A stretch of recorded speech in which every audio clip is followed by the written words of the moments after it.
नमस्कार दोस्तों हमारे देश ने एक बहुत बड़ा सितारा खो दिया। अगर इसे दूसरे शब्दों में कहें तो अलविदा रतन टाटा। हमारे देश ने खोया एक महान उद्योगपति, अनंत में विलीन हुए भारत के रतन, संत की तरह जिंदगी जीने वाले उद्योगपति रतन टाटा पूरे देश को रुला गए। महाराष्ट्र की एक राजनीतिक पार्टी शिवसेना ने की है इनके लिए भारत रत्न की मांग। रतन टाटा भारत के लिए जो कर गए और वह करने के लिए जो जिगर चाहिए उसकी शायद भरपाई होना बहुत ही मुश्किल है। आपके पास कितना भी दौलत हो जाए, लेकिन रतन टाटा की तरह देशभक्ति करने के लिए एक ईमानदारी वाला निश्चय होना चाहिए। निर्लोभ और निर्भय होकर कार्य करने की जरूरत होती है। शायद यही कारण रहा कि लोग कहते हैं कि उनके जैसा होना बहुत ही मुश्किल है। भारत ने 21वीं सदी के एक महानतम उद्योगपति और प्रेरणा स्रोत रतन टाटा को खो दिया। उनके निधन की खबर ने पूरे देश को स्तब्ध कर दिया। रतन टाटा, जो टाटा समूह के पूर्व चेयरमैन और भारतीय उद्योग जगत के अग्रणी चेहरों में से एक थे, उन्होंने न केवल अपने औद्योगिक कौशल से बल्कि अपने मानवीय योगदान से भी एक अलग पहचान बनाई। उनका पार्थिव शरीर मुंबई के national centre for performing arts यानी एनसीपीए में अंतिम दर्शन के लिए रखा गया था, जहां देश भर से लोग उन्हें अंतिम विदाई देने आए थे। इस दुखद मौके पर शिवसेना ने उन्हें भारत रत्न से सम्मानित करने की मांग की है, जो उनके राष्ट्र निर्माण में अतुलनीय योगदान का मान्यता देने के प्रतीक के रूप में देखी जा रही है। रतन टाटा का जन्म 1937 में एक पारंपरिक पारसी परिवार में हुआ था। उनके माता पिता नवल और सुनी टाटा का तलाक होने के बाद उनकी दादी उन्हें अपने साथ ले आई। उस समय रतन मात्र 10 वर्ष के थे। रतन टाटा 1962 में कॉर्नेल विश्वविद्यालय न्यूयॉर्क से वास्तुकला में बीएस की डिग्री प्राप्त करने के बाद पारिवारिक कंपनी से जुड़ गए। भारत के रत्न और प्रसिद्ध उद्योगपति और परोपकारी रतन टाटा का अंतिम संस्कार बृहस्पतिवार शाम मध्य मुंबई स्थित एक शवदाह गृह में पूरे राजकीय सम्मान के साथ किया गया। मुंबई पुलिस ने उन्हें श्रद्धांजलि और गार्ड ऑफ ऑनर दिया। वर्ली स्थित शवदाह गृह में टाटा के सौतेले भाई नोएल टाटा समेत उनके परिवार के सदस्य और टाटा समूह के अध्यक्ष एन चंद्रशेखरन समेत शीर्ष अधिकारी मौजूद थे। केंद्रीय गृह मंत्री अमित शाह, केंद्रीय मंत्री पीयूष गोयल, महाराष्ट्र के मुख्यमंत्री एकनाथ शिंदे, उप मुख्यमंत्री देवेंद्र फडणवीस, कांग्रेस नेता और पूर्व मुख्यमंत्री सुशील कुमार शिंदे सहित अन्य लोग भी शवदाह गृह में उपस्थित थे। रतन टाटा का जन्म 28 दिसंबर 1937 को मुंबई में हुआ था। टाटा परिवार में जन्मे रतन टाटा ने अपनी शिक्षा कैंपियन स्कूल मुंबई और हार्वर्ड बिजनेस स्कूल से की थी। इसके बाद उन्होंने टाटा समूह में अपना कैरियर शुरू किया। 1991 में टाटा समूह के चेयरमैन बनने के बाद उन्होंने कंपनी को एक नई ऊंचाई पर पहुंचाया। उनके नेतृत्व में टाटा समूह ने कई महत्वपूर्ण कदम उठाए, जैसे कि Tata Motors, Tata steel, Tata consultancy services यानी कि जिसे हम टीसीएस के नाम से भी जानते हैं, जैसी बड़ी कंपनियों का विस्तार और दुनिया भर में अधिग्रहण किया। उनके नेतृत्व में ही टाटा समूह ने जगुआर, लैंड रोवर और कोरस जैसी अंतर्राष्ट्रीय कंपनियों का अधिग्रहण भी किया, जो भारतीय कॉर्पोरेट इतिहास में मील का पत्थर साबित हुआ। उनकी दूरदर्शिता और नेतृत्व क्षमता ने टाटा समूह को अंतर्राष्ट्रीय स्तर पर स्थापित किया। लेकिन टाटा केवल उद्योग जगत तक सीमित नहीं थे, वे अपने सामाजिक कार्यों और मानवीय दृष्टिकोण के लिए भी विख्यात थे। रतन टाटा का जीवन केवल उद्योगपति के रूप में नहीं बल्कि एक मानवतावादी के रूप में भी देखा जाता है। वे हमेशा समाज के विकास के लिए समर्पित रहे। उनके नेतृत्व में टाटा समूह ने केवल व्यावसायिक उपलब्धियां ही हासिल नहीं की बल्कि सामाजिक कल्याण के लिए भी कई महत्वपूर्ण पहल की। शिक्षा, स्वास्थ्य, विज्ञान और प्रौद्योगिकी के क्षेत्र में टाटा समूह ने कई जन कल्याणकारी कार्य किए, जिनमें सबसे प्रमुख था टाटा मेमोरियल हॉस्पिटल और Indian institute of science Bengaluru के लिए योगदान। रतन टाटा ने अपने जीवन में एक साधारण और अनुकरणीय जीवन शैली अपनाई। वे सादगी, ईमानदारी और नैतिक मूल्यों में विश्वास रखते थे। उन्होंने हमेशा इस बात पर जोर दिया कि व्यापार को केवल मुनाफे के लिए नहीं बल्कि समाज के लाभ के लिए भी काम करना चाहिए। उनकी सोच का परिणाम था कि टाटा समूह ने कॉर्पोरेट सामाजिक उत्तरदायित्व यानी कि सीएसआर के क्षेत्र में भी बड़े कदम उठाए और इसका उदाहरण पूरी दुनिया के लिए प्रस्तुत किया। रतन टाटा के निधन के साथ ही शिवसेना ने भारत सरकार से उन्हें भारत रत्न से सम्मानित करने की मांग की है। शिवसेना का कहना है कि रतन टाटा ने भारत के आर्थिक और औद्योगिक विकास में जो योगदान दिया है वह अविस्मरणीय है। उनके नेतृत्व में टाटा समूह ने न केवल भारत की कंपनियों को वैश्विक स्तर पर पहचान दिलाई, बल्कि लाखों लोगों को रोजगार के अवसर भी प्रदान किए। शिवसेना के प्रवक्ता ने कहा, रतन टाटा ने जिस तरह से भारतीय उद्योग को वैश्विक स्तर पर पहुंचाया, उसका कोई सानी नहीं है। उन्होंने अपने जीवन में जो किया वह केवल आर्थिक नहीं बल्कि सामाजिक और नैतिक दृष्टिकोण से भी महान है। ऐसे व्यक्ति को भारत रत्न से नवाजा जाना चाहिए। उनकी स्मृति को सच्ची श्रद्धांजलि तभी मिलेगी जब उन्हें भारत रत्न से नवाजा जाएगा। रतन टाटा हमेशा मानवता के पक्षधर रहे। उन्होंने हर आपदा और मुश्किल समय में देश की सहायता की, चाहे 2004 की सुनामी हो या फिर 2008 का मुंबई आतंकी हमला हो या फिर कोरोना महामारी। रतन टाटा ने हर बार अपने फाउंडेशन और व्यक्तिगत स्तर पर भी सहायता की। उन्होंने अपने जीवन का एक बड़ा हिस्सा जन सेवा, समाज के विकास के लिए समर्पित किया। टाटा ट्रस्ट, जो कि देश के सबसे बड़े दानशील संगठनों में से एक है, रतन टाटा का दूरदृष्टि का ही परिणाम है कि इस ट्रस्ट के माध्यम से शिक्षा, स्वास्थ्य, ग्रामीण विकास, विज्ञान और प्रौद्योगिकी के क्षेत्र में अद्वितीय योगदान दिया गया। रतन टाटा का मानना था कि शिक्षा और स्वास्थ्य हर व्यक्ति का अधिकार होना चाहिए और इसके लिए उन्होंने हमेशा प्रयास किए। रतन टाटा की सबसे बड़ी उपलब्धियों में से एक थी टाटा नैनो। टाटा नैनो, जो दुनिया की सबसे सस्ती कार के रूप में जानी जाती है, टाटा नैनो ने ऑटोमोबाइल उद्योग में एक क्रांति ला दी। यह कार सामान्य भारतीयों के लिए एक सपना थी जिसे रतन टाटा ने साकार किया। उनके इस प्रयास ने भारतीय ऑटोमोबाइल उद्योग को एक नई दिशा दी और यह दिखाया कि कैसे नवाचार और समर्पण के साथ एक बड़ा बदलाव लाया जा सकता है। रतन टाटा हमेशा से ही अपने नैतिक और सामाजिक मूल्यों के लिए जाने जाते थे। उन्होंने हमेशा इस बात पर जोर दिया कि व्यापारिक सफलता का मापदंड केवल मुनाफा नहीं बल्कि समाज पर उसका सकारात्मक प्रभाव भी होना चाहिए। उनके नेतृत्व में टाटा समूह ने यह सिद्ध किया कि एक कंपनी नैतिकता और ईमानदारी के साथ भी व्यापार में सफल हो सकती है।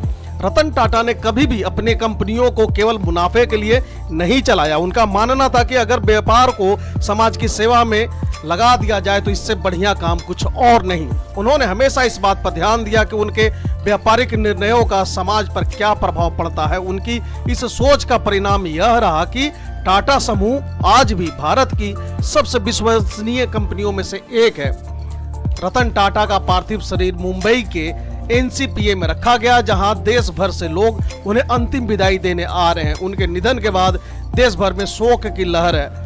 उद्योगपति, राजनीतिज्ञ, सामाजिक कार्यकर्ता और आम जनता सभी उन्हें श्रद्धांजलि अर्पित कर रहे हैं। उनके अंतिम संस्कार में प्रमुख हस्तियां भी शामिल हुए, जिसमें भारत के प्रधानमंत्री, राष्ट्रपति और विभिन्न राज्यों के मुख्यमंत्री भी शामिल हुए थे। रतन टाटा का निधन न केवल भारतीय उद्योग जगत के लिए बल्कि पूरे देश के लिए एक बड़ी क्षति है। उन्होंने अपनी दूरदर्शिता, नैतिकता और समाज सेवा के माध्यम से एक ऐसी विरासत छोड़ी है जो सदियों तक याद की जाएगी। शिवसेना द्वारा भारत रत्न की मांग उनके योगदान को पहचान देने का एक उचित कदम है। रतन टाटा ने अपने जीवन में जो कुछ किया वह प्रेरणा का स्रोत रहेगा और उनकी यादें हमेशा हमारे दिलों में जिंदा रहेंगी। भारत ने अपने सच्चे सपूत को खो दिया, लेकिन रतन टाटा की विरासत हमें हमेशा यह सिखाती रहेगी कि कैसे सादगी, विनम्रता और दृढ़ संकल्प के साथ हम अपने जीवन में महानता हासिल कर सकते हैं। रतन टाटा का नाम भारत में उद्योग और समाज सेवा के प्रतीक के रूप में लिया जाता है, लेकिन उनके बचपन और शिक्षा की कहानी भी उतनी ही प्रेरणादायक है। उनका जीवन संघर्षों, चुनौतियों और आत्मनिर्भरता की मिसाल है। रतन टाटा का बचपन आम लोगों की तरह नहीं रहा, बल्कि कई चुनौतियों और कठिनाइयों से भरा था।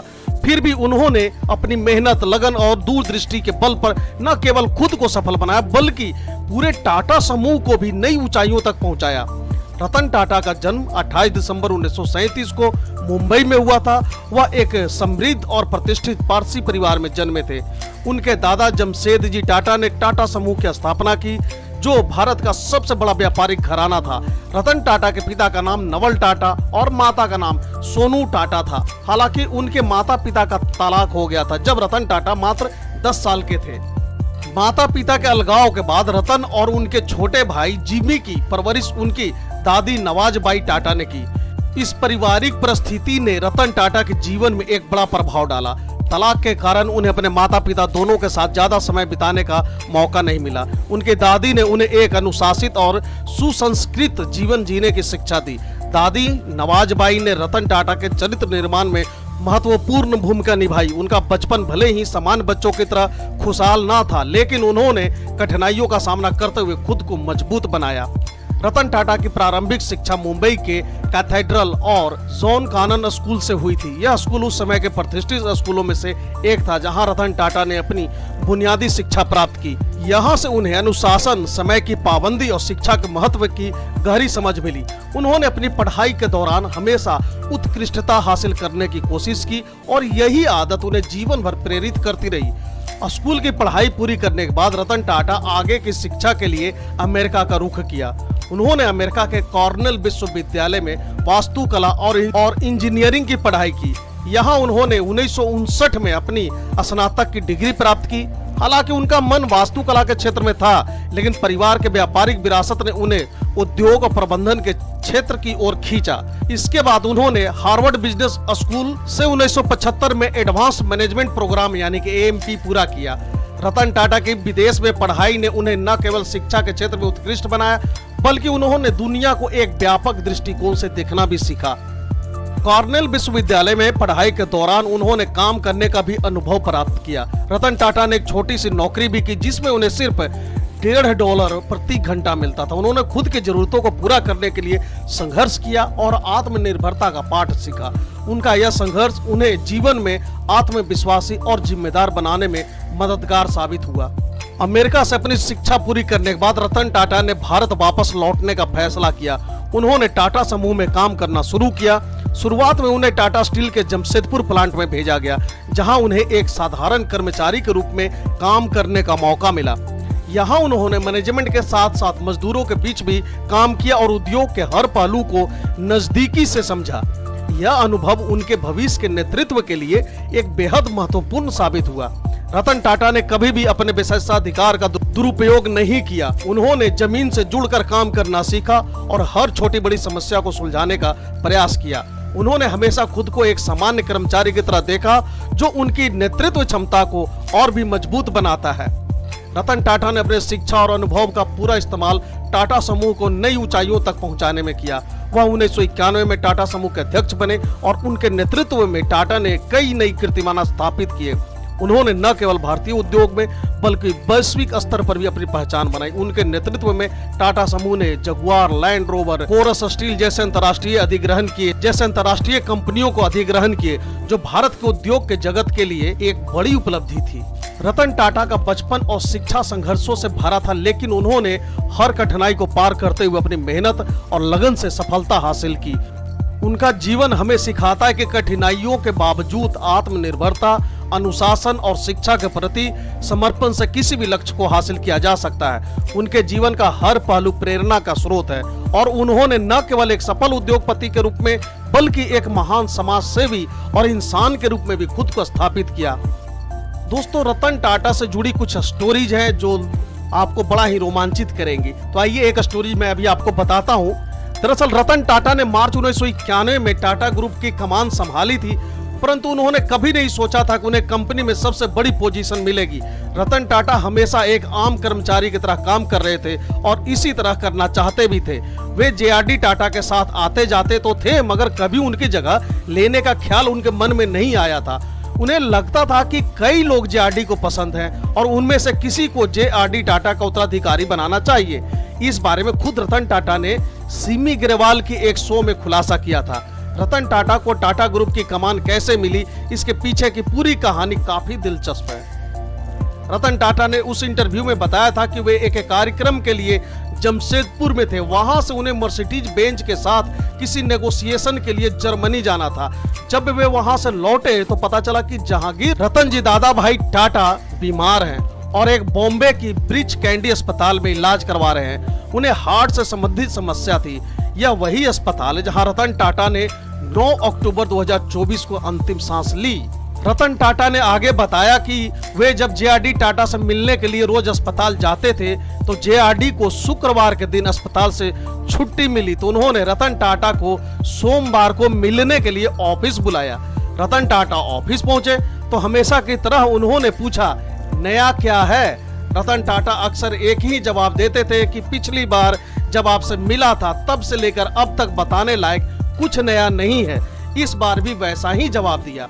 इस पर जेआरडी टाटा ने कहा, तुम्हारे पास कुछ नया नहीं है, मगर मेरे पास तुम्हें बताने के लिए कुछ नया है। मैं तुम्हें बताना चाहता हूँ, यहाँ मेरे पास बैठो। रतन टाटा उनके पास बैठे तो जेआरडी टाटा ने कहा, जमशेदपुर में मेरे साथ जो हुआ, यानी कि वो बीमारी को लेकर बात कर रहे थे, उसके बाद से मैं सोच रहा हूँ कि इस्तीफा दे दूं और मैंने फैसला किया है कि तुम मेरी जगह लो। रतन टाटा 1962 से टाटा ग्रुप में काम कर रहे थे और जब जेआरडी टाटा ने उन्हें उनकी जगह लेने को कहा तब 1991 था। रतन टाटा ने अब तक टाटा ग्रुप में कई स्तरों पर काम किया था। कॉर्पोरेट त्रिमूर्ति नामक किताब में रमेश निर्मल ने लिखा है, रतन टाटा साल 1962 से टाटा समूह का हिस्सा थे, कई स्तरों पर काम किया था, लेकिन उन्होंने चेयरमैन बनने की बात आई तो वह भी एक बार आश्चर्य में पड़ गए। रतन टाटा ने इंटरव्यू में इसकी वजह बताई। अलग अलग समय पर अलग अलग लोग जेआरडी की पसंद के उत्तराधिकारी थे। मुझे इसमें कोई आपत्ति नहीं थी। मैं तो मानता था कि उनमें से ही कोई उनका उत्तराधिकारी होगा। मैंने जेआरडी टाटा से केवल इतना कहा था, आप अलग अलग लोगों को अधिकार मत देना, केवल एक व्यक्ति के पक्ष में पद छोड़ना ताकि उस शख्स के पास शक्ति हो। इसी वजह से जब मुझे चुना गया तो मैं हैरान हूं। इसके बाद यानी कि बोर्ड मीटिंग के बाद ऑफिस की कहानी तो और भी बड़ा दिलचस्प रहा। वह 25 मार्च था जब जेआरडी टाटा ने रतन टाटा को चेयरमैनशिप सौंपने का प्रस्ताव बोर्ड के सामने रखा। रतन टाटा ने बताया कि उस दिन जेआरडी ने जिन भावनाओं को मीटिंग में उड़ेला उन्हें बयान नहीं किया जा सकता। इसी बैठक में रतन टाटा को चेयरमैन बनाने के लिए फैसले पर मुहर लगा दी गई। इसी मीटिंग के बाद लौटते समय रतन टाटा जेआरडी के साथ अपने ऑफिस चले गए। ऑफिस में घुसते ही जेआरडी टाटा ने अपने सेक्रेटरी से कहा, हमें अब यहाँ से हटना होगा। दरअसल वे रतन टाटा के लिए ऑफिस खाली करने की बात कह रहे थे, लेकिन रतन टाटा ऐसा नहीं चाहते थे और उन्हें यह पसंद भी नहीं था। रतन टाटा इसके लिए तैयार नहीं हुए। उन्होंने जेआरडी से कहा कि यह ऑफिस उन्हीं का है। इस पर जेआरडी ने पूछा, फिर तुम कहां बैठोगे? रतन टाटा ने कहा, अभी जहां बैठता हूं हॉल के नीचे मेरा ऑफिस है और वही ठीक रहेगा। दोस्तों, इस मीटिंग के 2 साल के बाद जेआरडी टाटा का स्विट्जरलैंड के जिनेवा में निधन हो गया। जेआरडी ने बिल्कुल वैसा ही फैसला लिया जैसा कि रतन टाटा चाहते थे। पूरी सत्ता एक ही काबिल व्यक्ति को सौंपी गई, न कई लोगों में बांटी गई। यहाँ से रतन टाटा का युग शुरू हुआ। कंपनी की वैल्यूएशन तब लगभग $4 बिलियन थी। ग्रुप की कमान संभालने के बाद रतन टाटा ने कई बदलाव किए। इन बदलावों में 3 पुराने और बड़े लोगों को हटाना था, जिनमें ऋषि मोदी, दरबारी सेठ और अजीत केलकर का नाम शामिल है। दरअसल ये पुराने हिसाब से कंपनियों को अपने अपने हिसाब से चलाते थे, लेकिन जो कि रतन टाटा को स्वीकार नहीं था। रतन टाटा का नाम भारतीय उद्योग जगत में एक महानायक के रूप में हमेशा याद रखा जाएगा। नेतृत्व की अदम्य क्षमता से उन्होंने टाटा समूह को नई ऊंचाइयों तक पहुंचा दिया। 1991 में 2 बड़ी चीजें घटित हुई, जिससे भारत का चेहरा भी बदल गया और टाटा ग्रुप का भी। दरअसल 1991 में एक तरह भारतीय अर्थव्यवस्था के उदारीकरण हुआ था। यही वह साल था जब टाटा ग्रुप की बागडोर रतन टाटा के हाथों में आई। उन्होंने जब इस ग्रुप की कमान संभाली तब कंपनी का टर्नओवर महज $4 बिलियन था और अब $160 बिलियन के भी पार है। इतना लंबा सफर तय करने के लिए हर उद्योगपति को कई तरह के फैसले लेने पड़ते हैं, जिनमें कुछ फैसले विवादित हो सकते हैं तो कुछ सबको अच्छे लग सकते हैं। रतन टाटा को सफलता तो मिली, लेकिन इसके लिए उन्होंने अच्छा खासा संघर्ष भी किया। चाहे 1991 में पुराने नेतृत्व को चुनौती देना हो या फिर 2016 में गरिमा को ध्यान में रखते हुए फैसले लिए। बता दें कि यही 9 अक्टूबर की रात मुंबई के ब्रीच कैंडी अस्पताल में रतन नवल टाटा का निधन हो गया, लेकिन वे ग्रुप को ऐसी स्थिति में ला चुके थे कि उनके जीवन का मिशन पूरा हुआ माना जा सकता है। थोड़ा यह भी नजर डालें कि कैसे शुरू हुआ रतन टाटा का कैरियर। दरअसल रतन टाटा ने 1962 में कॉर्नेल यूनिवर्सिटी न्यूयॉर्क से आर्किटेक्चर में बीएस की डिग्री प्राप्त करने के बाद टाटा परिवार के व्यवसाय में कदम रखा। शुरुआती दौर में उन्होंने टाटा समूह की विभिन्न कंपनियों के कामकाज की बारीकियां समझने के लिए शॉप फ्लोर पर काम किया। 1971 में उन्हें नेशनल रेडियो और इलेक्ट्रॉनिक्स कंपनी का प्रभारी निदेशक नियुक्त किया गया। 1991 में जब उनके पूर्ववर्ती JRD टाटा का स्विट्जरलैंड में निधन हुआ, तब उन्होंने समूह की कमान संभाली। यह समय भारत के लिए ऐतिहासिक था, क्योंकि उसी समय भारतीय अर्थव्यवस्था का उदारीकरण की ओर अग्रसर हो रही थी। इस आर्थिक सुधार ने भारत में वैश्विक निवेश और उदारीकरण की लहर को जन्म दिया। रतन टाटा को भारत के सबसे पुराने व्यापारिक घरानों में से एक का नेतृत्व करने का मौका मिला, जिसे उन्होंने विश्व स्तर पर पहचान दिलाई।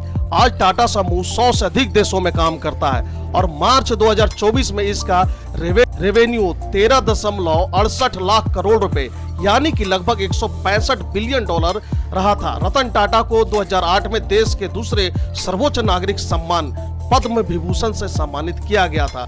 अभी मैंने आपको बताया था कि उन्होंने जब कार्यभार संभाला तो 3 लोगों को उन्होंने कंपनी से फायर किया था, यानी कि निकाला था। उसके पीछे की कहानी क्या है वो भी जरा सुन लीजिए। रूसी मोदी दरबारी सेठ और अजीत केलकर को हटाना। आखिर रतन टाटा का व्यवसायिक जीवन केवल सफलता की कहानियों से नहीं भरा था, बल्कि उनके सामने कई बार नेतृत्व के लिए संघर्ष भी आए। इन संघर्षों में से 2 बड़े संघर्षों ने उन्हें एक अनोखे लीडर के रूप में स्थापित कर दिया। पहला संघर्ष 1991 में तब हुआ जब उन्होंने टाटा समूह के चेयरमैन का पदभार संभाला। यह संघर्ष उन पुराने अधिकारियों के साथ था जो उस समय तक अलग अलग सेक्टरों में कंपनियों का स्वतंत्र काम संभाल रहे थे।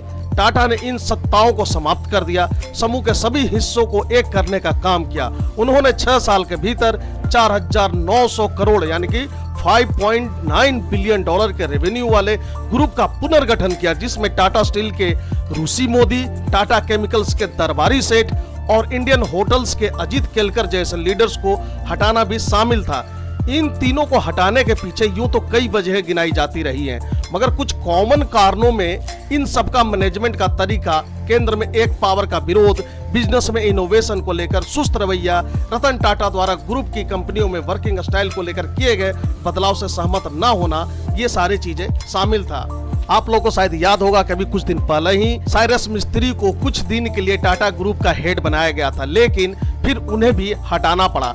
दरअसल दूसरा संघर्ष जो है वो यही है इनका साइरस मिस्त्री को लेकर, साल 2016 में हुआ। इस वक्त रतन टाटा के रिटायर हुए 4 साल का वक्त बीत चुका था। उनके रिटायर होने के बाद साल 2012 में साइरस मिस्त्री को ग्रुप का सर्वे सर्वा बनाया गया। मिस्त्री ने जब ग्रुप के कर्ज को कम करने की कोशिश की और कई ऐसी चीजें शुरू करने की दिशा में कदम बढ़ाया जिससे ग्रुप के लोग असहज थे, तो एक और संघर्ष हुआ। मिस्त्री को 24 अक्टूबर 2016 को एक विवादास्पद बोर्ड रूम तख्ता पलट में हटा दिया गया। यह संघर्ष टाटा सन्स में 18% हिस्सेदारी रखने वाले सपूर जी पल्लोन जी परिवार के साथ भी जुड़ा था, जिनकी टाटा समूह के साथ 70 वर्षों की साझेदारी रही थी। साल 2020 में मिस्त्री परिवार ने अपने 18% हिस्सेदारी बेचने की भी इच्छा जताई थी। दरअसल सपूर जी पलोन जी परिवार टाटा सन्स में 18% हिस्सेदारी के साथ सबसे बड़े अल्पसंख्यक शेयरधारक है। यह परिवार भारत के प्रमुख उद्योगपतियों में से एक है और इसका व्यवसायिक साम्राज्य कंस्ट्रक्शन, रियल एस्टेट, इंफ्रास्ट्रक्चर और अन्य क्षेत्रों में फैला हुआ है। सपूर जी पलोन जी ग्रुप यानी कि SP ग्रुप की स्थापना 19वीं सदी में हुई थी और यह परिवार टाटा समूह से लंबे समय से जुड़ा हुआ है। टाटा सन्स के साथ उनके रिश्ते तब और सुर्खियों में आ गए जब साल 2012 में साइरस मिस्त्री, जो कि सपूर जी पल्लोन जी परिवार के सदस्य हैं, को टाटा समूह का चेयरमैन बनाया गया। हालांकि साल 2016 में उन्हें पद से हटाए जाने के बाद टाटा और मिस्त्री परिवार के बीच विवाद बढ़ गया, जो कानूनी लड़ाई तक पहुंचा। सपूर जी पल्लोन जी परिवार का टाटा सन्स में प्रभावशाली हिस्सेदारी होने के बावजूद उनका टाटा समूह के प्रबंधन पर कोई सीधा नियंत्रण नहीं है, क्योंकि समूह का अधिकांश नियंत्रण टाटा ट्रस्ट के पास है, जिनकी हिस्सेदारी बहुमत में है। यानी कि इसका मतलब यह हुआ कि टाटा ट्रस्ट के पास इतनी हिस्सेदारी है कि उन्हें किसी और से मदद लेने की जरूरत नहीं है, इसलिए सर्वे सर्वा जो है वो टाटा ट्रस्ट ही है। रतन टाटा ने फिर से समूह के अंतरिम चेयरमैन के रूप में वापसी की और जनवरी 2017 में नटराजन चंद्रशेखरन को टाटा सन्स का नेतृत्व सौंपा। चंद्रशेखरन आज भी समूह के प्रमुख बने हुए हैं और रतन टाटा चेयरमैन एमेरिट्स की भूमिका निभा रहे हैं। एक बड़ा ही विवादित रहा यह बात कि क्यों हटाया गया साइरस मिस्त्री को। दरअसल साइरस मिस्त्री की टाटा ग्रुप में बर्खास्तगी एक मामला काफी जटिल था। इसमें मैनेजमेंट, बिजनेस स्ट्रेटजी और व्यक्तिगत मतभेद भी शामिल थे। साइरस मिस्त्री को हटाए जाने के बाद मामला सुप्रीम कोर्ट तक पहुंचा। सुप्रीम कोर्ट ने टाटा ग्रुप के पक्ष में फैसला सुनाते हुए मिस्त्री की बर्खास्तगी को उचित ठहराया। साइरस मिस्त्री को हटाए जाने के पीछे कुछ और भी कारण थे, जैसे कि विश्वास की कमी, यानी कि टाटा सन्स के बोर्ड में मिस्त्री के साथ बढ़ती विश्वास की कमी का हवाला दिया था। यह कहा गया था कि उनकी नेतृत्व शैली के निर्णय लेने की प्रक्रिया में कंपनी के विकास पर नकारात्मक प्रभाव डाला है। तो वहीं प्रदर्शन में गिरावट, मिस्त्री के कार्यकाल के दौरान कंपनी की प्रदर्शन धीमा हो गया। टाटा ग्रुप ने यह तर्क दिया था कि मिस्त्री की रणनीतियों ने कंपनी की साख को नुकसान पहुंचाया है। तो वहीं अगला जो कारण रहा उसमें से कि बिना अनुमति के निर्णय, यानी कि मिस्त्री ने कुछ महत्वपूर्ण निर्णय बिना बोर्ड की अनुमति के लिए, जैसे कि टाटा सन्स के शेयरों को गिरवी रखना, यह रतन टाटा और अन्य बोर्ड सदस्यों के लिए एक बड़ा मुद्दा बन गया। तो वहीं अगला कारण इनका रहा कि विभिन्न दृष्टिकोण, यानी इसका मतलब यह है कि मिस्त्री ने कुछ परियोजनाओं में निवेश करने और चुनावी चंदा देने के तरीके पर अपने विचार रखे, जो टाटा समूह के अन्य सदस्यों से भिन्न थे। यह भी एक कारण बना कि उन्हें हटाया गया। साइरस मिस्त्री और टाटा ग्रुप की लड़ाई जो है वो 5 साल तक कानूनी रूप से चली। दिसंबर 2016 में मिस्त्री ने टाटा सन्स और अन्य के खिलाफ दुरुपयोग और प्रबंधन का मामला दायर किया। मार्च 2017 में नेशनल कंपनी लॉ ट्रिब्यूनल यानी NCLT ने मिस्त्री की याचिका खारिज कर दी। हालांकि सितंबर 2018 में NCLT ने मिस्त्री को पुनः कार्यकारी अध्यक्ष के रूप में बहाल करने का आदेश दिया। जनवरी 2020 में टाटा सन्स ने NCLT के निर्णय को सुप्रीम कोर्ट में चुनौती दी। मार्च 2021 में सुप्रीम कोर्ट ने NCLT के निर्णय को यह कहते हुए रद्द कर दिया कि मिस्त्री की बर्खास्तगी उचित थी और कोई दुरुपयोग नहीं हुआ। एक बड़ा ही दिलचस्प घटना घटी थी रतन टाटा के साथ, वो भी मैं आप लोगों के साथ शेयर करता चलूं कि रतन टाटा ने एक झटके में छीन ली 38,000 लोगों की नौकरी। जरा सा नहीं, 38,000 लोगों की नौकरी कितनी बड़ी संख्या होता है। आप सोच कर देखो कि 38,000 लोगों का अगर एक झटके में नौकरी से निकाल दो तो उस कंपनी का क्या होगा। चलो कंपनी की तो कोई बात नहीं, देखा जाए तो उन 38,000 लोगों का क्या होगा।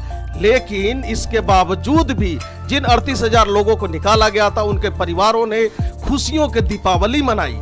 सुनकर आप भी हैरान हो जाएंगे कि आखिर ये हुआ क्या।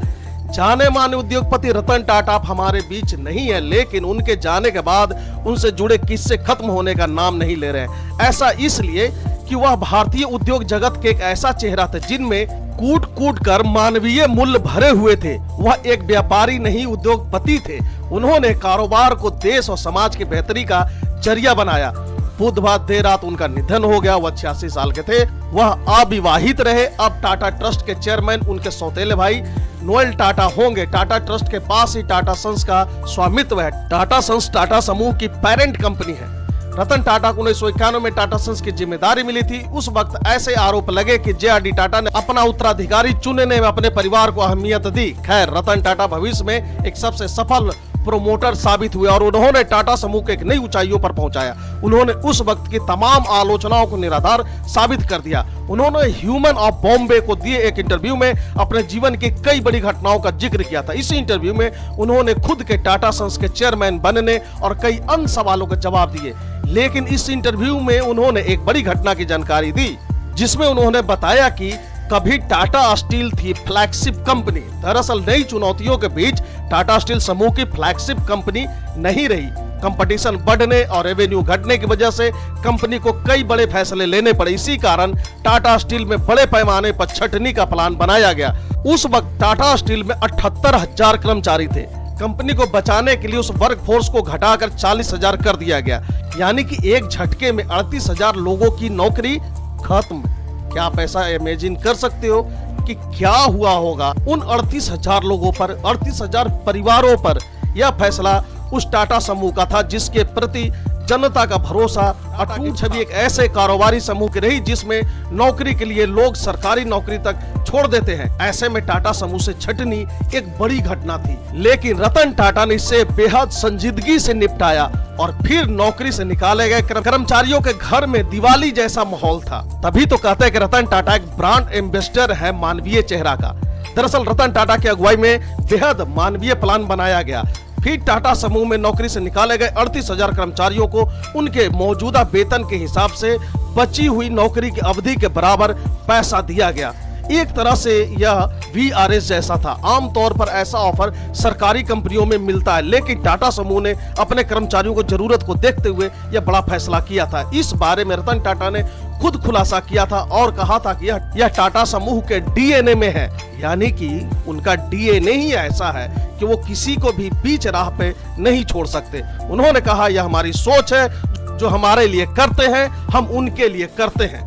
दोस्तों, अभी ये तो कुछ भी नहीं है, आगे जो मैं बताऊंगा वो सुनकर आप चकित हो जाएंगे, या यूं कहें कि गिनते गिनते गणित भूल जाएंगे। टाटा ग्रुप ने इतना पैसा दान कर दिया जितना कई दिग्गज अरबपतियों की कुल संपत्ति भी नहीं है, यानी कि उनकी कुल कमाई या कुल जितना भी उनका कैपिटल है वो भी नहीं है।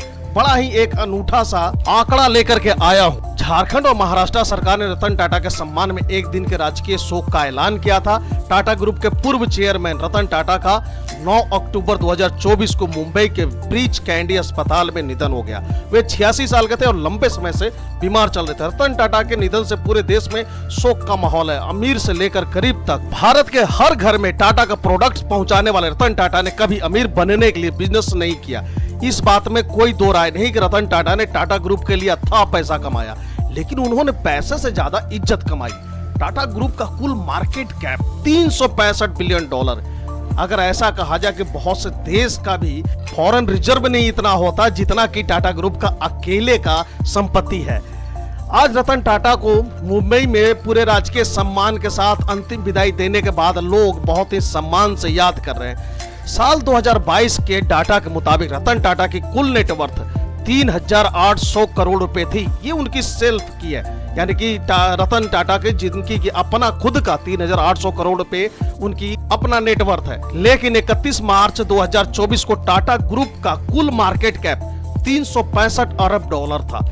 इतने बड़े कारोबारी साम्राज्य के बावजूद रतन टाटा की गिनती कभी भी दुनिया के सबसे धनी लोगों की लिस्ट में नहीं हुई है। एक आंकड़ा देखते हैं कि साल 2021 तक $102.4 बिलियन का तो उन्होंने दान कर दिया था। टाटा ग्रुप की विरासत को नए मुकाम पर पहुंचाते हुए रतन टाटा ने कभी धनी बनने के लिए नहीं बल्कि भारत को एक बेहतर देश बनाने के लिए बिजनेस किया।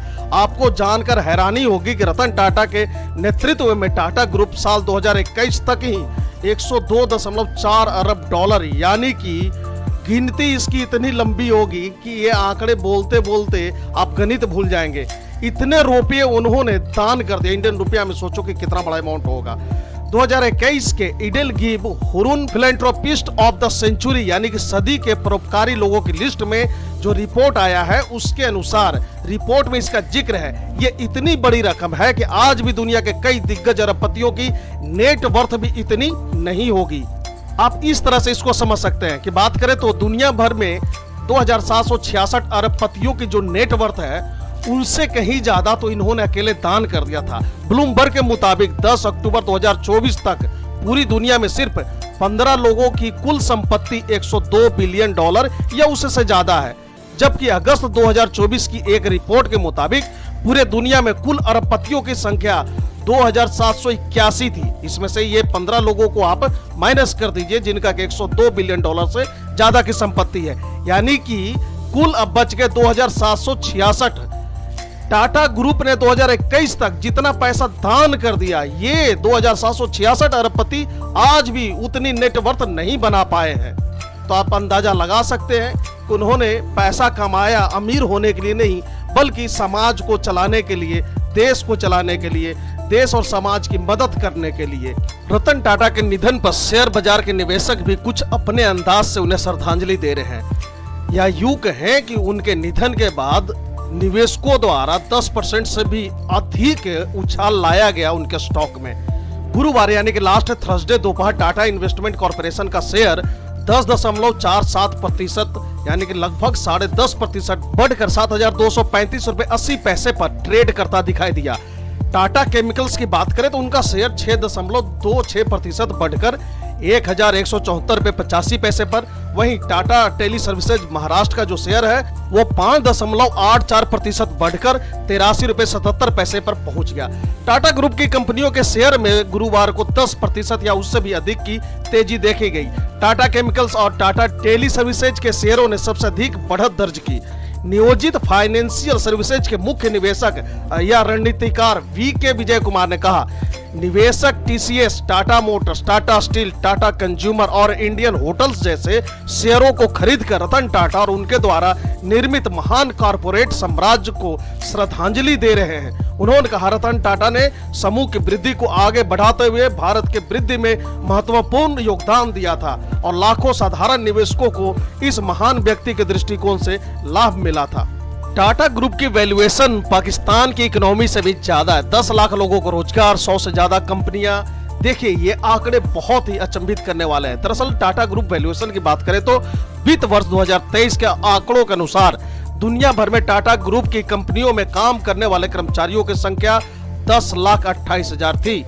टाटा ग्रुप की टीसीएस में ही करीब 6,15,000 लोग काम करते हैं।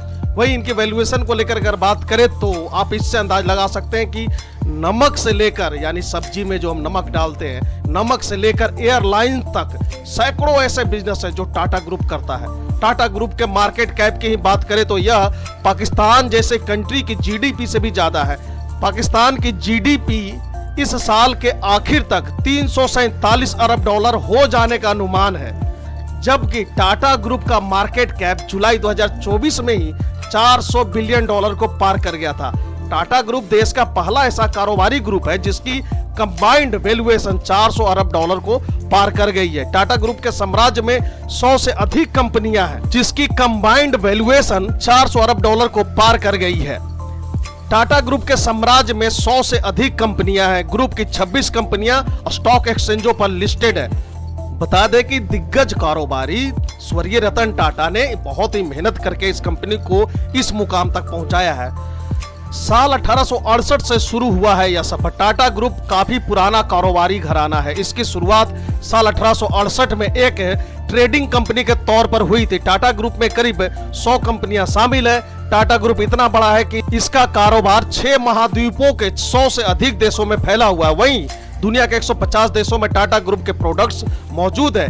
ये टाटा ग्रुप की प्रमुख कंपनियां हैं जिनके नाम मैं अभी बता रहा हूं। टाटा ग्रुप की प्रमुख कंपनियों में से TCS, Tata steel, Tata motors, Titan company, वहीं Tata chemicals, Tata power, Indian hotels company, Tata consumer products, Tata communication, Voltas limited, Trent limited, Tata investment corporation, Tata metaliks, Tata Elxsi, Nelco limited, Tata tech और रैलिस इंडिया शामिल है।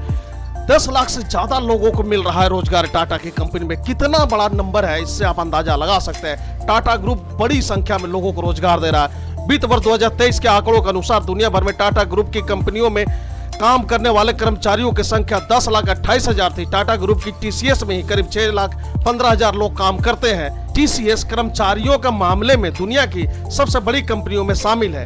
जब टाटा ग्रुप की बात हो रही हो तो यह बात कैसे भूला जा सकता है कि टाटा के हाथों में आते ही बदली एयर इंडिया की किस्मत। इनका घाटा जो है कि 60% घटकर 4,444 करोड़ पर आ गया है। अब आप सोचेंगे भैया कितना घाटा रहा होगा कि जो घट करके 4,444 करोड़ पर आया है, क्योंकि ये अमाउंट भी तो कम नहीं है। लेकिन आप सुनोगे कि पहले कितना घाटा था तो बड़ा ही आश्चर्यचकित करोगे।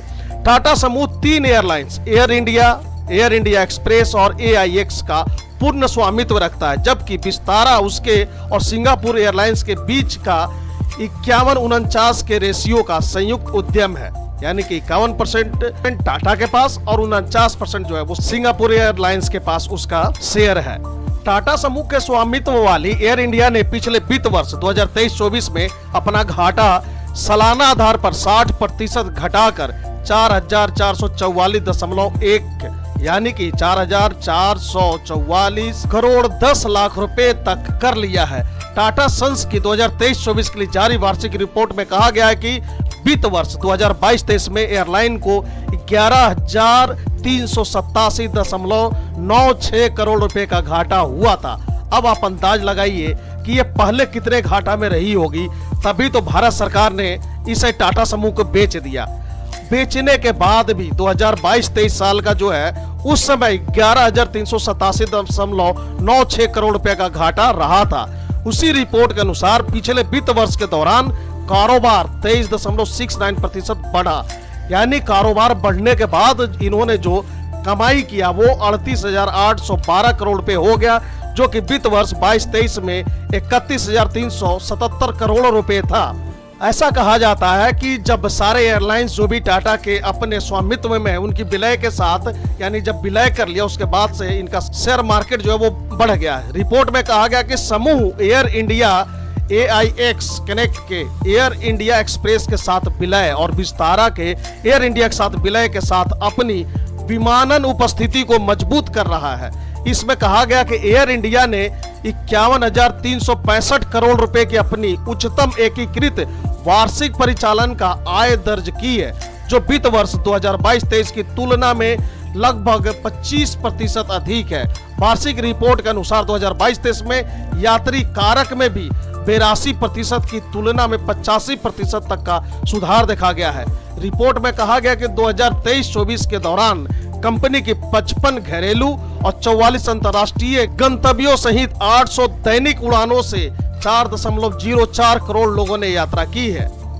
टाटा समूह के पास 3 एयरलाइंस का स्वामित्व है। टाटा समूह 3 एयरलाइंस, जिनमें से एयर इंडिया एक्सप्रेस और AIX का पूर्ण स्वामित्व है, जबकि विस्तारा उसके और सिंगापुर एयरलाइंस के बीच 51-49 के रेशियो का है। यह पहले ही घोषणा की जा चुकी है कि विस्तारा 11 नवंबर को अपने बैनर तले यानी कि आखिरी उड़ान संचालित करेगी और 12 नवंबर को इसके परिचालन का एयर इंडिया के साथ विलय कर दिया जाएगा। इसके अलावा एयर इंडिया एक्सप्रेस के प्रमुख आलोक सिंह ने शुक्रवार को एक आंतरिक संचार में घोषणा की कि AIX कनेक्ट का 1 अक्टूबर को उनके साथ विलय कर दिया गया है, जिसके बाद टाटा ग्रुप की बागडोर समूह के एक अन्य प्रमुख व्यक्ति जहांगीर रतन जी दादा भाई टाटा, यानी जिन्हें JRD टाटा कहते हैं, उन्होंने संभाली।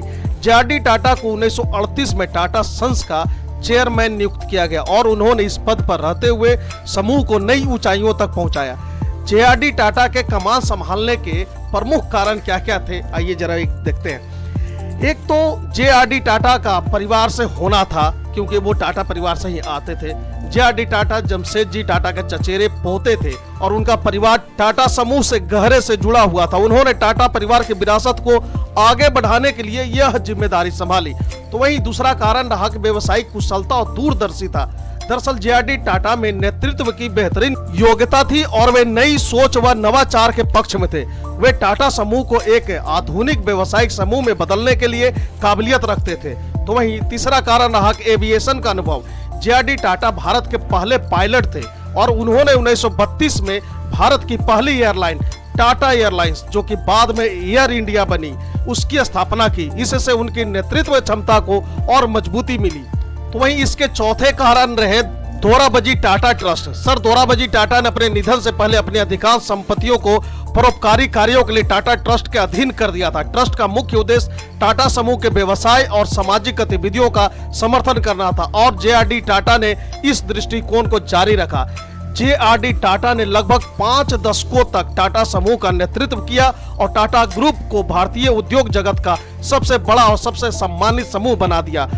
उन्होंने कई नई कंपनियों की स्थापना की, जैसे Tata Motors, Tata steel, Tata consultancy services यानी TCS, जो टाटा समूह के विस्तार का प्रतीक। टाटा जी ने अपना आखिरी और सार्वजनिक भाषण 28 अप्रैल 2022 को दिया था, जब वे असम में नए कैंसर अस्पतालों के उद्घाटन समारोह में शामिल हुए थे। इस समारोह में प्रधानमंत्री नरेंद्र मोदी और असम के मुख्यमंत्री हेमंत बिस्वा शर्मा भी वहां मौजूद थे। रतन टाटा के इस भाषण को सुनकर प्रधानमंत्री भी उनकी प्रशंसा करने से नहीं चूके। दरअसल ये कैंसर अस्पताल जो टाटा ट्रस्ट के योगदान से बनाए गए थे, असम की स्वास्थ्य सेवाओं की बेहतर बनाने में महत्वपूर्ण भूमिका निभाने जा रहे थे।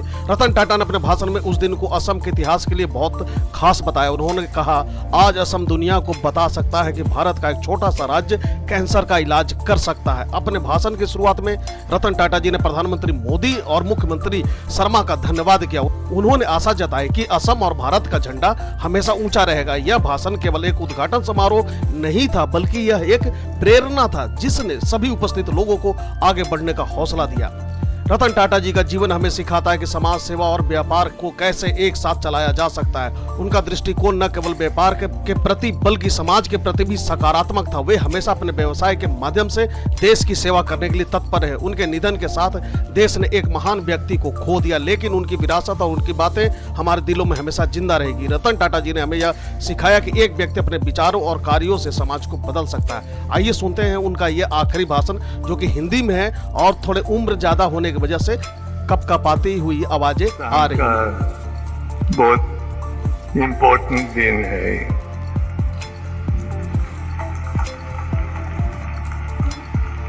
आज आसाम दुनिया को बता सकता है कि इंडिया का एक छोटा स्टेट वर्ल्ड पावर्स में ट्रीटमेंट के लिए, कैंसर ट्रीटमेंट के लिए आज इनॉग्रेट करना चाहता है। और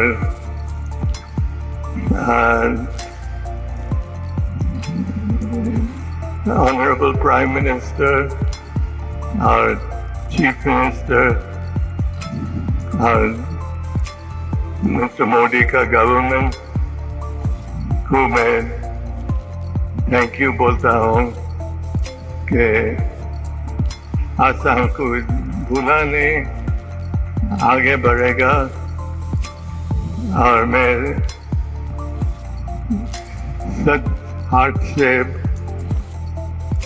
ट्रीट करता है कि ये स्टेट आगे जाएगा और इंडिया का हाथ एंड इंडिया का फ्लैग और इंडिया का दिल से इस स्टेट आगे बढ़ेगा। Thank you very much and thank you Mr. Prime Minister, Mr. Chief Minister, and the government for all that they have done. I dedicate my last years to help make Assam a state that recognizes and is recognized by all. Thank you very much. Honorable Prime Minister, Honorable Chief Minister, and members of the audience. I can't make a speech in Hindi, so I shall try to communicate with all of you in English. The message will be the same. It will be from my heart.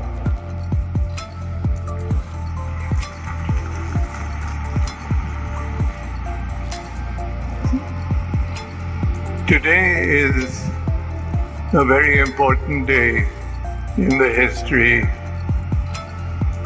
of the state of Assam. It is a day that raises Assam to a higher level in terms of health care and treatment of cancer that has not been experienced by the other states in the country.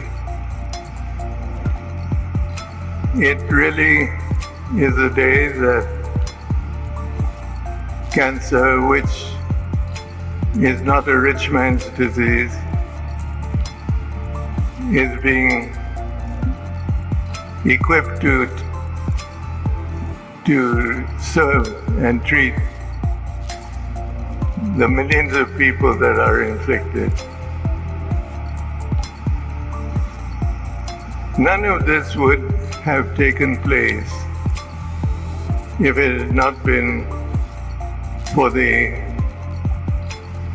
insight and futurist of our enlightened Chief Minister who has been the driving force in this entire activity. And of course, none of this could ever have happened without the support and the earnest desire to give Assam the recognition it deserves, and that would be our Honorable Prime Minister.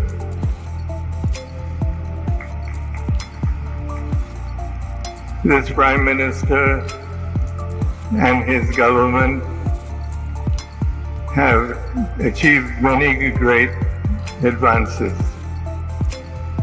And it is humbling and at the same time a question of great pride to know that this event today is the culmination of many months of very advanced thinking. I shall not bore you with more statements. I should just say that today Assam का बहुत important दिन है।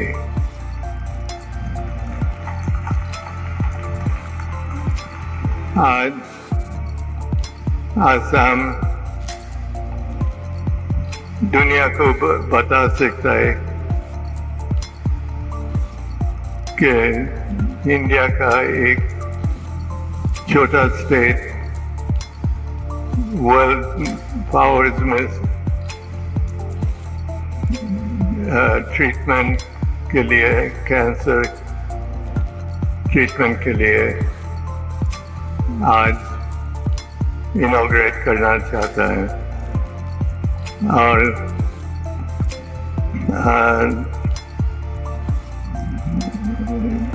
Honorable Prime Minister और Chief Minister और Mr. Modi का government को मैं thank you बोलता हूँ कि आसाम को भूला नहीं, आगे बढ़ेगा। और मैं सच हार्ट से ट्रीट करता है कि ये स्टेट आगे जाएगा और इंडिया का हाथ एंड इंडिया का फ्लैग और इंडिया का दिल से ये स्टेट आगे बढ़ेगा। Thank you very much, and thank you, Mr. Prime Minister, Mr. Chief Minister, and the government for all that they have done. I dedicate my last years to help make Assam a state that recognizes and is recognized by all. Thank you very much. दोस्तों, एक फिल्मी dialogue है कि उठा लो टाटा का कोई भी share, पुरानी कंपनी है, आज नहीं तो कल फायदा देगी ही। हर्षद मेहता की लाइफ पर आधारित वेब सीरीज स्कैम 1992 में ये डायलॉग एक्टर प्रतीक गांधी के थे। भले ही ये मात्र एक वेब सीरीज के संवाद हो, लेकिन 21वीं सदी के तेजी से बढ़ते भारत में ये पंक्तियां टाटा के लिए बिल्कुल सटीक साबित होती है। आज के इस दौर में टाटा कंपनी किसी परिचय के मोहताज नहीं है। टाटा कंपनी का स्थापना महान उद्योगपति जमशेदजी टाटा ने की थी, लेकिन इसे नई ऊंचाई तक पहुंचाने का काम किया सर दोराबजी जमशेदजी टाटा ने। इस अवसर पर जानते हैं कि कैसे उन्होंने टाटा ग्रुप को नई ऊंचाइयों तक पहुंचाया। उन्होंने अपने पिता के सपनों को साकार किया था। दरअसल 27 अगस्त 1859 को जन्मे देश के महान उद्योगपति सर दोराबजी टाटा को बिजनेस विरासत में मिली।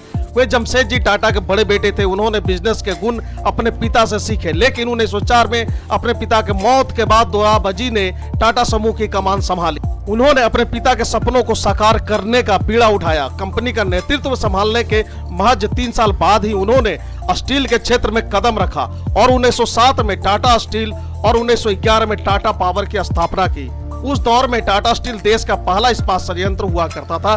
लोहे की खानों का अधिकतर सर्वेक्षण उन्हीं के नेतृत्व में हुआ था। उन्होंने कारखाना लगाने के लिए लोहा, मैग्नीज, कोयला समेत इस्पात और खनिज पदार्थों की खोज की थी। साल 1910 आते आते ब्रिटिश सरकार ने उन्हें नाइट वुड की उपाधि दी। वे टाटा समूह के पहले चेयरमैन बने और 1908 से 1932 तक चेयरमैन पद पर कायम रहे। उस वक्त उन्होंने जमशेदपुर का कायाकल्प किया था। सोचिए कि अभी की बात नहीं है, ये जब देश आजाद नहीं हुआ था तब की बात है, 1910-11 की बात है ये। तब दोराबजी टाटा ही थे जिन्होंने झारखंड, जो अभी झारखंड है वो उस वक्त पे बिहार हुआ करता था, झारखंड के जमशेदपुर के कायाकल्प की। सर दोराबजी ने अपने पिता के ख्वाबों को पूरा करने के लिए जमशेदपुर का विकास किया। नतीजतन ये शहर औद्योगिक नगर के रूप में भारत के मानचित्र पर छा गया। ओलंपिक में भाग लेने के लिए भी उन्होंने ही प्रेरित किया। उद्योग के अलावा दोराबजी टाटा के खेल में भी रुचि थी। कैम्ब्रिज में बिताए 2 साल के दौरान उन्होंने खेलों में अपनी अलग पहचान बनाई।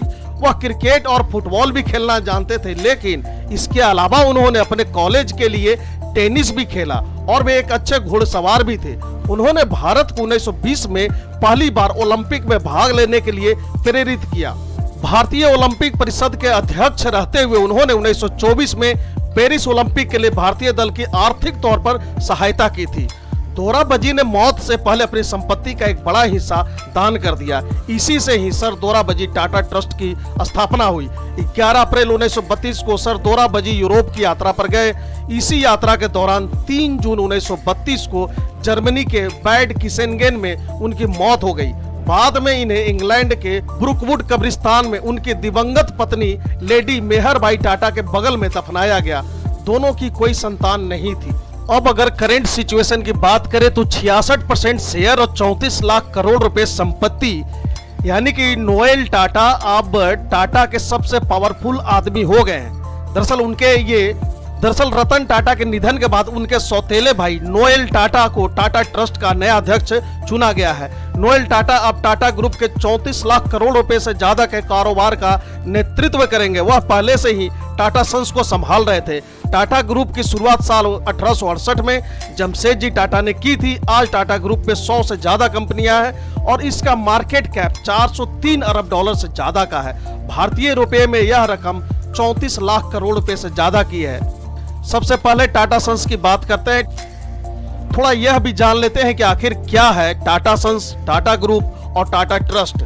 तो सबसे पहले हम टाटा सन्स की बात करते हैं। टाटा सन्स टाटा ग्रुप की होल्डिंग कंपनी और प्रमोटर है।